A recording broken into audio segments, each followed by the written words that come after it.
Halo sobat, hari ini kita akan memasak ikan nila saus. Adapun bahan-bahannya: wortel, bawang bombay, saus tomat, saus sambal, garam, gula, penyedap rasa, dan ikan 2 ekor. Ikannya sobat sudah digoreng.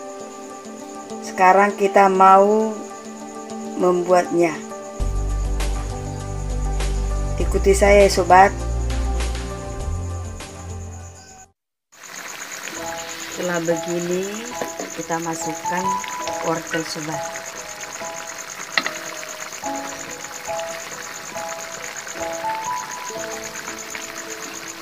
Kita tunggu hingga matang wortelnya.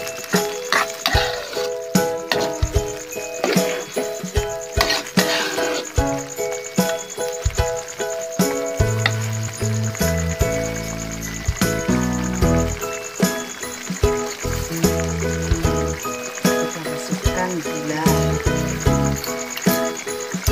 dan penyedap sobat.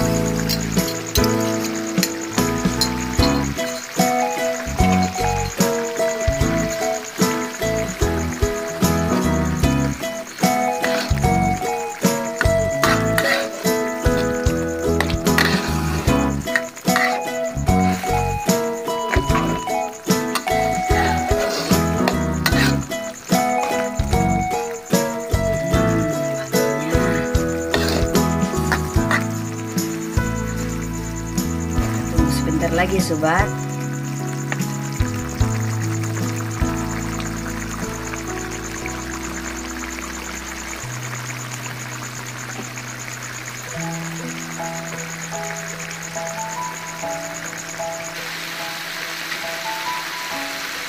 Ini sudah matang kayaknya sobat. Kita masukin ikannya.